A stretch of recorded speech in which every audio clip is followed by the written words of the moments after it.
Imagine trying to change your life overnight. You decide to wake up early, eat healthy, exercise daily, read books, and stay positive. For a few days, everything feels fine. And then, slowly, you go back to who you were before. Most of us believe that real change requires big effort. We think we need strong motivation, perfect discipline, or a dramatic turning point. But James Clear in Atomic Habits gently breaks this belief. He tells us that lasting change rarely comes from one big decision. It comes from the smallest actions we repeat without thinking. He begins with a simple idea.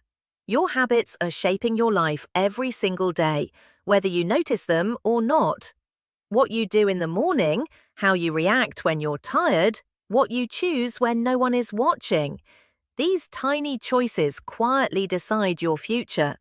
They don't seem important today, but over time they become powerful. We often blame ourselves for failing to change. We say we lack motivation or willpower. But the book explains that motivation is unreliable. Instead of fighting your nature, you should work with it. When habits are easy, obvious, and rewarding, they happen naturally.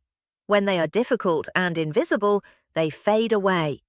James Clear makes an important distinction between goals and habits. Goals are about results, but habits are about the process. Two people can have the same goal, yet reach completely different outcomes. The difference lies in what they do every day. Focusing only on goals can even be disappointing, because once a goal is achieved, the motivation often disappears. Habits, on the other hand, stay with you for life. One of the most meaningful ideas in the book is identity-based change. Most people try to change what they do or what they want to achieve. But real transformation happens when you change who you believe you are. Instead of trying to read more, you become someone who reads. Instead of trying to be healthy, you become someone who values health. Every small habit you perform is a vote for the person you want to become. You don't need to win every vote, just enough to build trust in your new identity. The book explains that habits follow a predictable pattern.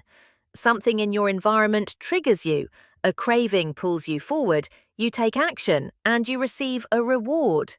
Understanding this loop gives you control. You stop blaming yourself and start redesigning your behavior. When good habits are visible and easy, you do them without effort. When bad habits are hidden and inconvenient, they slowly lose their grip.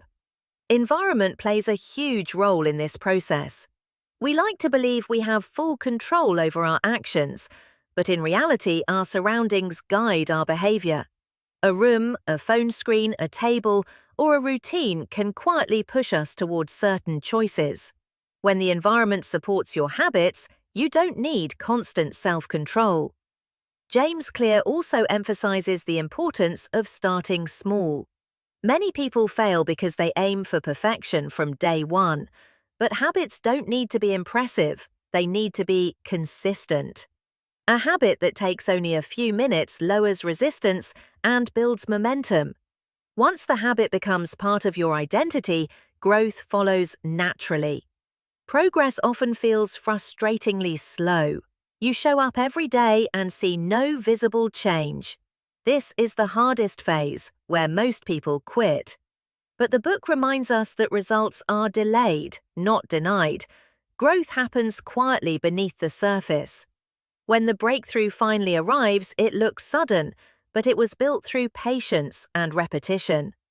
By the end of Atomic Habits, one message becomes clear. You don't change your life overnight. You change it by improving slightly, consistently, and intentionally. Small habits may seem insignificant, but when practiced daily, they shape extraordinary lives. The book leaves us with a comforting truth. You don't need to be exceptional. You just need to design your habits well and let